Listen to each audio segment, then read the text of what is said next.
Welcome to the Microsoft Power BI Data Analyst Associate PL300 Question Bank Series.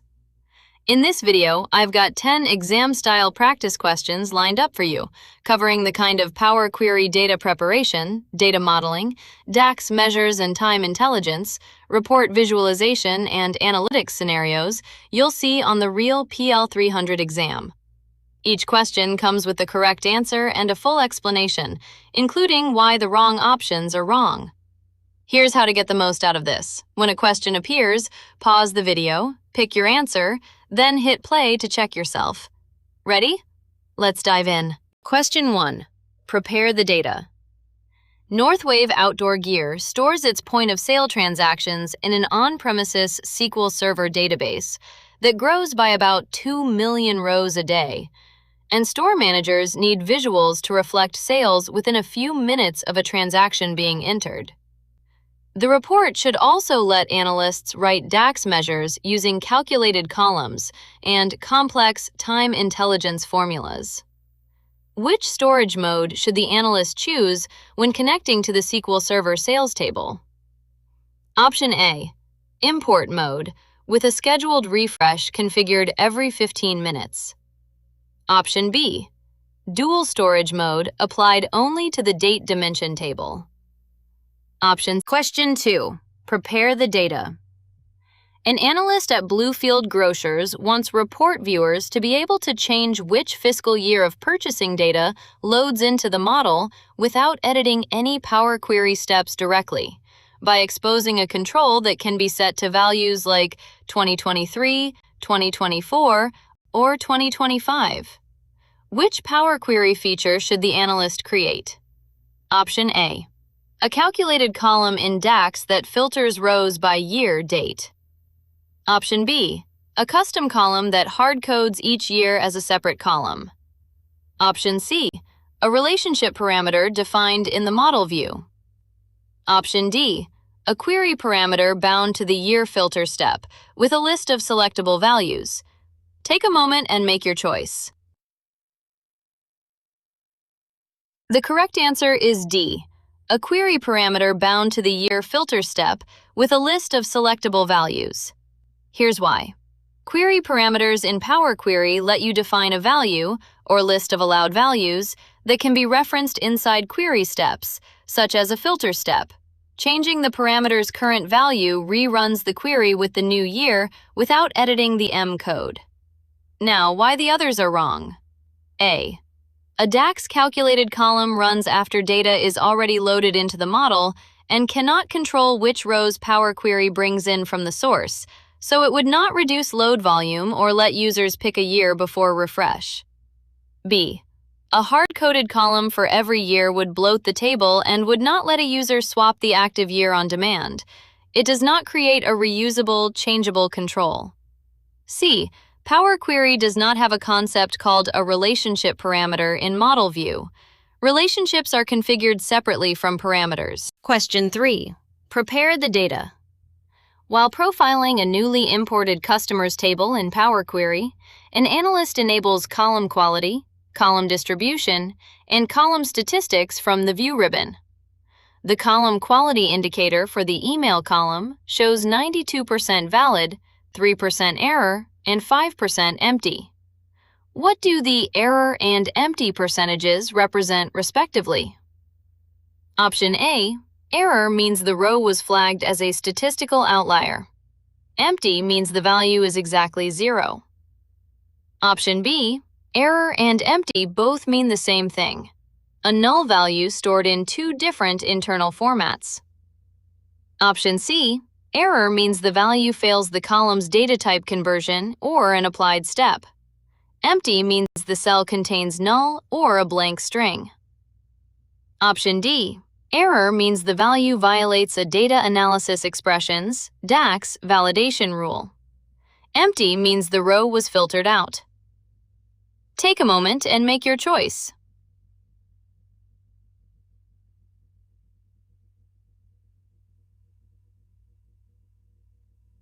The correct answer is C. Error means the value fails the column's data type conversion or an applied step. Empty means the cell contains null or a blank string. Here's why. In Power Query's column quality feature, error cells contain values that raise an error. For example, a text value that cannot convert to the column's data type. And empty cells contain null or empty string values. Both are distinct from valid cells. Now, why the others are wrong? A, column quality is not a statistical outlier detector. That kind of analysis is not part of the column quality, distribution, statistics profiling tools in Power Query. B, error and empty are reported as separate categories precisely because they are not the same condition.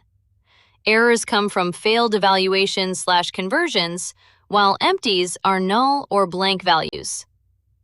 D, column quality profiling happens in Power Query M before the data reaches the DAX model, so it has nothing to do with DAX validation rules. Question 4. Prepare the data. A returns column in a Power Query table imported from a CSV file contains mostly numeric values, but a handful of rows contain the text NA, where a return reason code was missing. After setting the column's data type to whole number, those rows show an error value. Which approach resolves this without discarding the valid numeric rows? Option A. Delete the entire returns column since it contains inconsistent data. Option B. Sort the column ascending so the erroring rows move to the bottom and can be visually ignored. Option C. Change the query's privacy level setting to public so errors are suppressed. Option D. Use replace errors to substitute a specific value, such as null or 0, for the errored cells applied after the type conversion step. Take a moment and make your choice.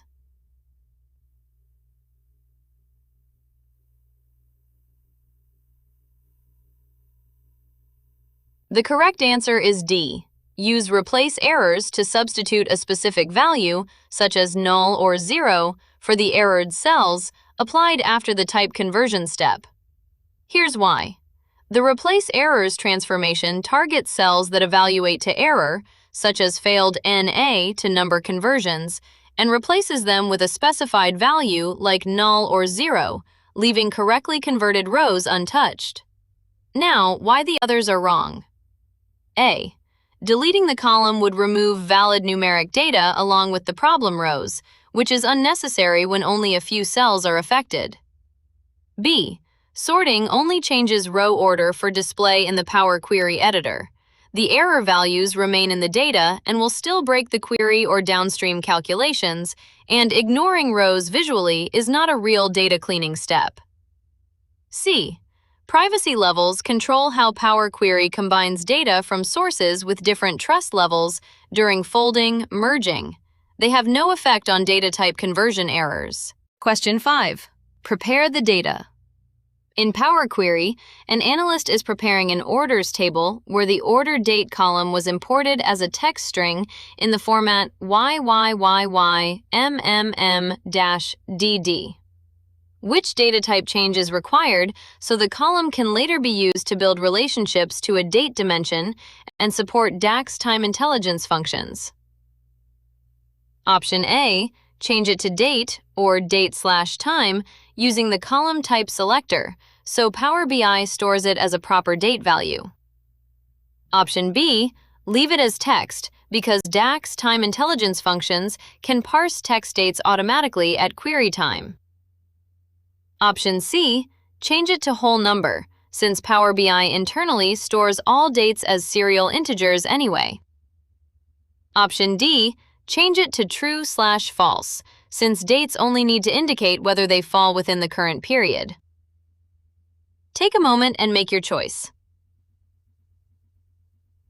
The correct answer is A, change it to date, or date/time using the column type selector, so Power BI stores it as a proper date value. Here's why. Converting the column to the date or date/time type in Power Query ensures Power BI stores and treats it as a real date, which is required for date-based relationships and for time intelligence DAX functions to work correctly. Now, why the others are wrong. B. DAX time intelligence functions, like total YTD or same period last year, require a genuine date column recognized by the engine.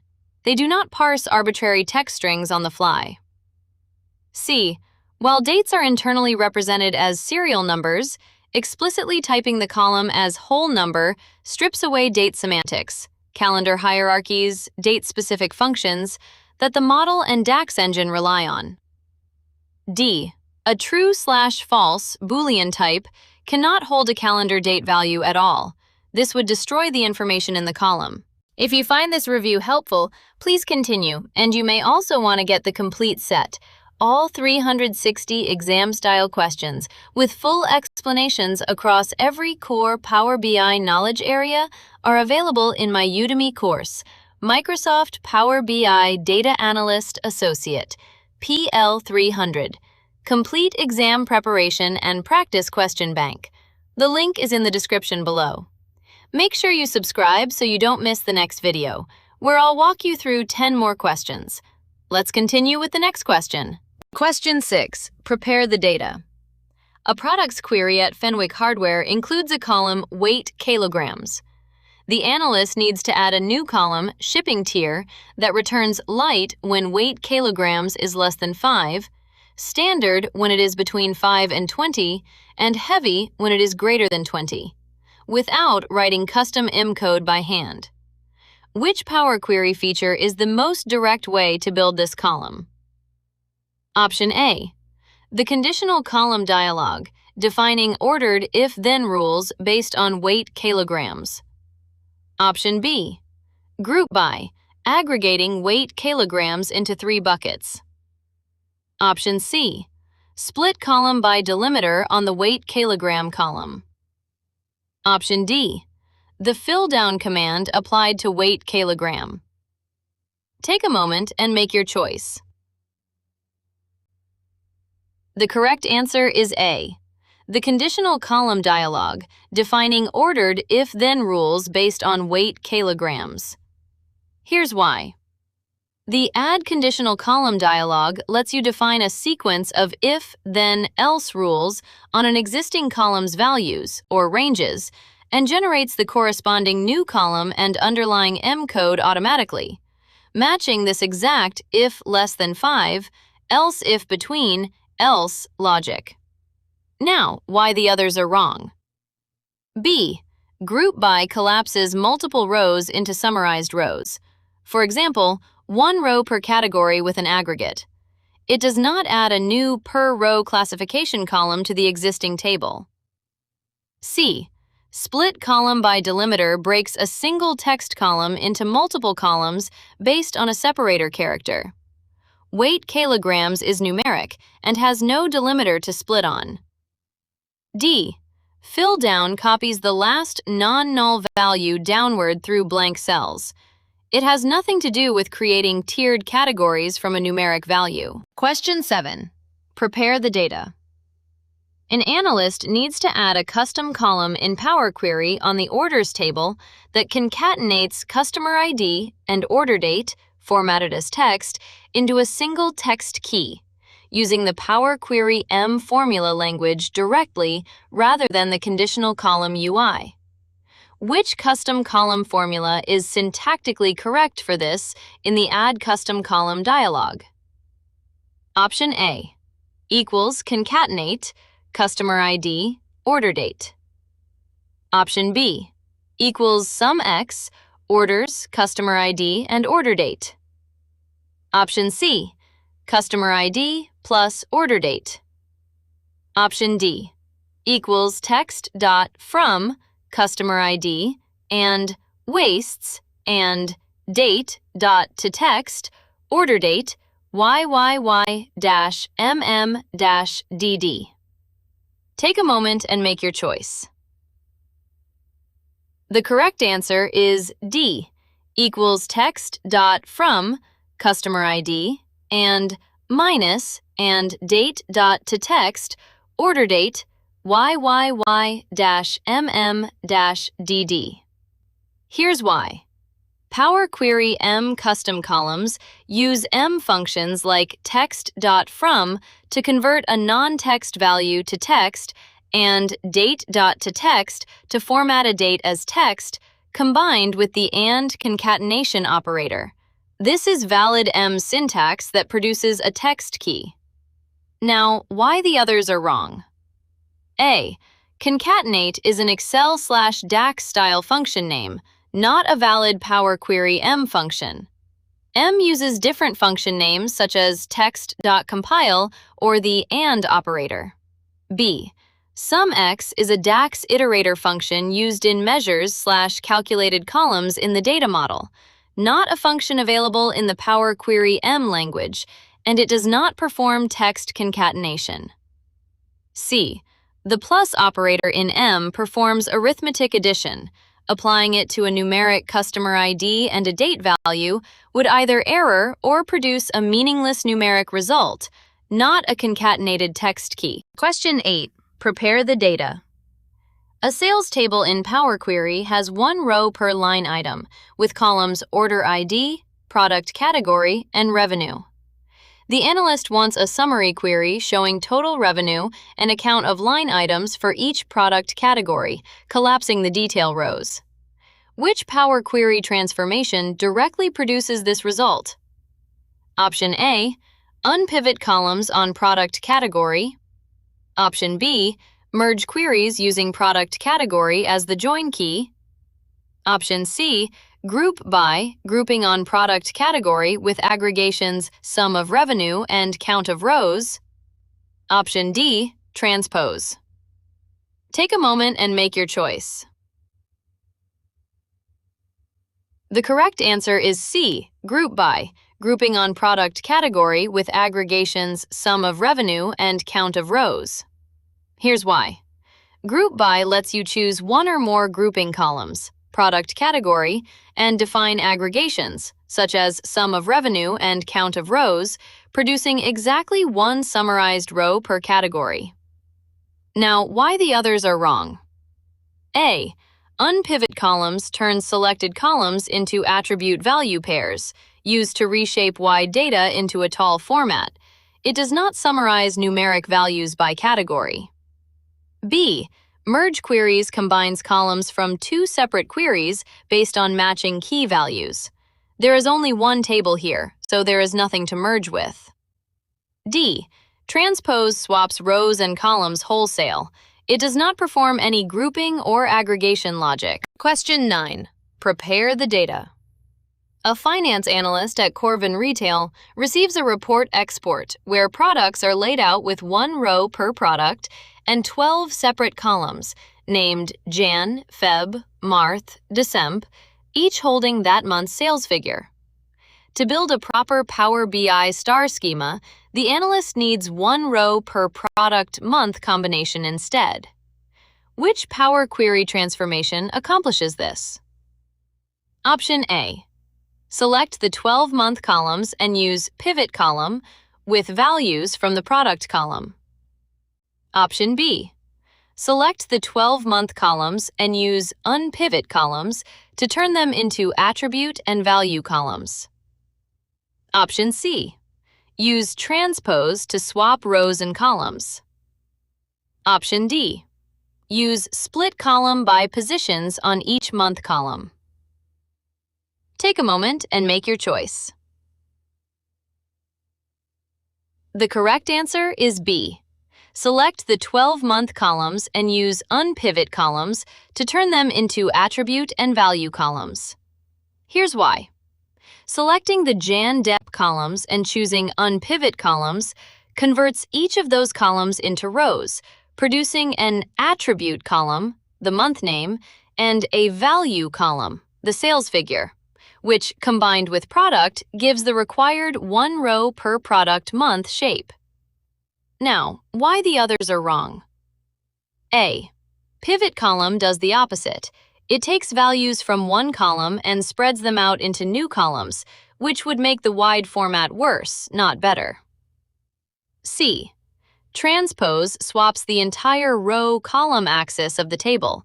It does not selectively reshape only the month columns while keeping product as a row identifier.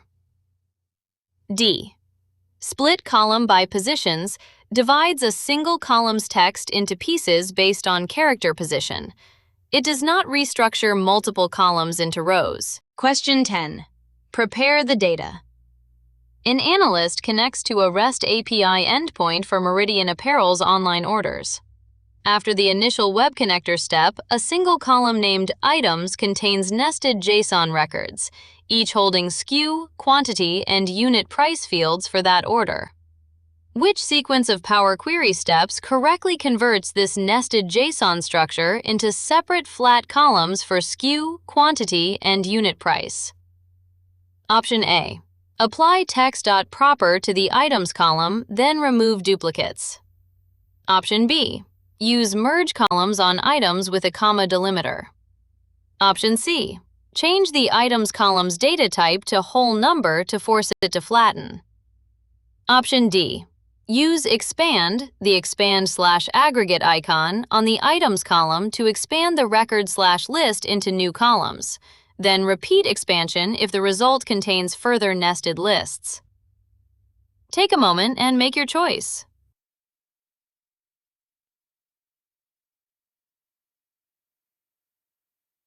The correct answer is D. Use expand, the expand/aggregate icon, on the items column to expand the record/list into new columns. Then repeat expansion if the result contains further nested lists. Here's why. When a column contains nested records or lists, as JSON parsed by Power Query typically does, clicking the expand icon lets you select which fields, SKU, quantity, unit price, to expand into their own top-level columns. If the JSON is deeply nested, this may need to be repeated at each level. Now, why the others are wrong? A. Text.Proper only changes text capitalization. It has no effect on nested JSON structures and would not create new columns. B. Merge columns combines multiple existing columns into one text column using a delimiter, the opposite of what's needed, and it does not operate on nested JSON structures. C. Changing the data type does not parse or restructure a nested record/list column. It would simply produce errors since a record cannot convert to a number. And that's a wrap on this video. Nice work getting through those 10 questions. If this helped, you're going to want the complete set, all 360 exam-style questions, with full explanations across every core Power BI knowledge area are available in my Udemy course, Microsoft Power BI Data Analyst Associate, PL 300. Complete exam preparation and practice question bank. The link is in the description below. Make sure you subscribe so you don't miss the next video, where I'll walk you through 10 more questions. See you in the next video.